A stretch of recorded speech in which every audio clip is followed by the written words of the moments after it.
के हवाले से जो इल्ज़ामात अभी से कोई इमर्ज होना शुरू हो गए हैं, क्या इसमें कोई हकीकत है, नहीं है? आप फील्ड में भी रहे और कैसा रहा ओवरऑल जो इलेक्शन? शुक्रिया फ़खर। बड़े इंटरेस्टिंग किस्म के जो है ना हकायक हैं जो लीड करते हैं कि इस बात पे इंहिसार किया जाए कि वाकई इलेक्शन के अंदर कुछ ना कुछ मैनिपुलेशन ज़रूर हुई है। मैं आपको उस हल्के की बात बताता हूँ। मैंने 57 पिंडी के अंदर मैं कर रहा था कवर, 756 भी देख रहा था, और उसके साथ कैंट की नशिस्त के ऊपर भी सारा दिन हम राब्ते में थे कि वहाँ पे क्या हो रहा है। ये तीन बड़े अहम हल्के थे पिंडी के। यहाँ पे पीटीआई का इसको गढ़ अगर कहा जाए तो गलत नहीं होगा कि यहाँ पे जब पीटीआई की 32 नशिस्तें थी तो 11 आपने यहाँ से उस जमात ने दी थी, जब पूरे पाकिस्तान से 32 नहीं, नशिस्तें हुई थी कोई कैंट एरिया है क्या 2013 है के। ये? इसमें कैंट एरिया भी है, पिंडी के अंदर काफ़ी बड़ा कैंट है। उसके अलावा शहर का हल्का भी है। ये कभी मुस्लिम लीग नून का किला भी पिंडी कहलाया करती थी। लेकिन आपने देखा कि 2013 में भी डैंड डला, 2018 में भी फिर वो हुआ। लेकिन इस दफ़ा ये था कि जो इब्तदाई रिज़ल्ट, अच्छा सबसे पहले तो ये हुआ कि 12:30 तक जो है ना बाकी जमातों ने वोट अपने डलवा लिए थे। नून लीग के भी बड़ी तादाद में वोटर आए, आलमोस्ट उनका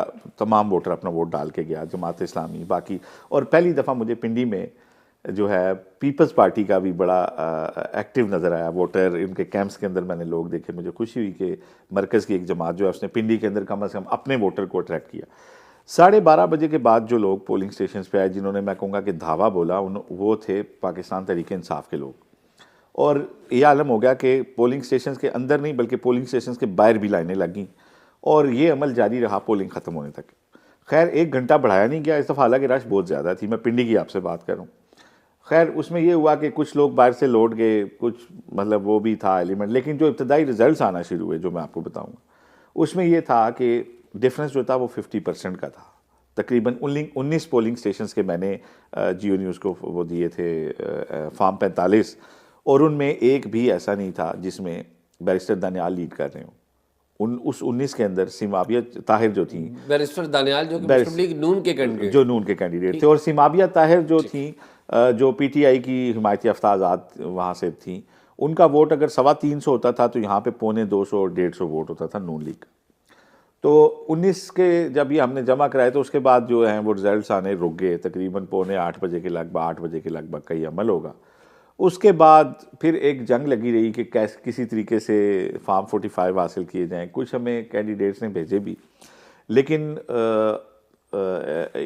ये जो मरहला था इसमें तीनों नशिस्तों पे जो पीटीआई के हिमायती याफ्ता आज़ाद उम्मीदवार तीनों जगह आगे थे। राजा बशारत कैंट की सीट पे आगे थे, जो थे अपने शहरयार रियाज वो हनीफ अब्बासी से आगे थे, और सीमाबिया ताहिर जो थी वो बैरिस्टर दानियाल से आगे थी। और जो लीड थी वो आलमोस्ट अगर टोटल वो वोट 35,000 कास्ट हुआ है तो नून लीग 15 से 16,000 पे खड़ी है, और अगर पीटीआई का वोट 35,000 है तो नून का 15 से 16,000 है।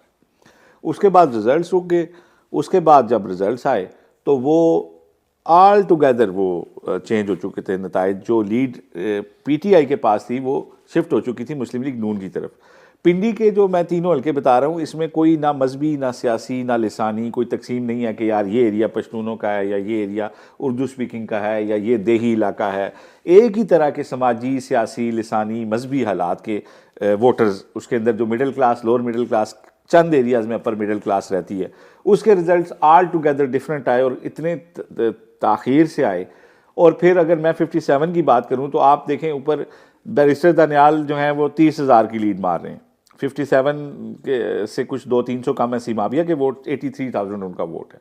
और नीचे एमपीए की सीटें दोनों इंडिपेंडेंट की वो नून लीग हार जाती है। तो मुझे इसके अंदर काफ़ी रीजनेबल झोल नजर आते हैं। ये बताया कि शुरू में 19 जो है वो पोलिंग स्टेशन के आपने फॉर्म 45 भी लिए, उसके बाद रिजल्ट वो हो गया, तो क्या इसके हवाले से कोई आपने जान पहचान वो लेने की भी कोशिश की कि वजह क्या बनी है? ये जो रिज़ल्ट ताख़ीर हुए, जो ईएमएस सिस्टम था, हम अपने प्रोग्राम में भी ये कहते रहे हैं कि बड़ा फुल प्रूफ जो है ये सिस्टम है, ऑफलाइन भी काम करेगा, या इसके हवाले से कोई आपने वो किया? मैंने तो बड़ी कोशिश की समझने की कि ऑफलाइन कैसे काम करेगा। मुझे हमारे एक साथी, एक दो दोस्तों ने समझाने की कोशिश की, मुझे तो समझ नहीं आई थी। लेकिन रात को जब 2:30 बजे सेक्रेटरी इलेक्शन कमीशन आए तो बावजूद इसके कि इलेक्शन कमीशन का दावा था कि ऑफलाइन भी काम करेगा, उन्होंने कहा जी कि इंटरनेट के तातल की वजह से जनाब हमारा जो रिजल्ट का निज़ाम है वो मैं जवाब देता हूँ उसका। जी मेरे पास आप एजाज साहब अगर मैं पिंडी में था F53 में, और ये जो बात कहते हैं ना कि तातुल इंटरनेट की वजह से, ये काफ़ी हद तक बात गलत नहीं है, ये बात भी अपनी जगह पे दुरुस्त है।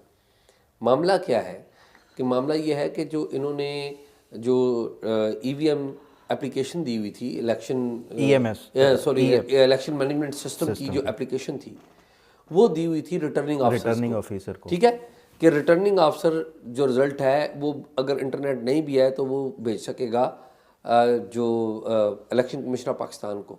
जो प्रिजाइडिंग ऑफिसर्स थे, जो कि एक्चुअली पोलिंग स्टेशन के ऊपर पोलिंग दे रहे थे, उनके पास ये एप्लीकेशन नहीं थी।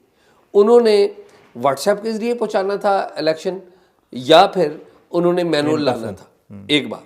दूसरी बात यह है आसिफ के जो बात थी बुनियादी के धांधली हुई है ये नहीं, मेरा ये ख्याल है कि पाकिस्तान के कोई भी इलेक्शन जो है, इवन धांधली के इल्ज़ाम तो हर इलेक्शन में नहीं, इल्ज़ाम होना एक अलग बात है। पाकिस्तान में जो सिस्टम है ना, बड़ा लूज सिस्टम है।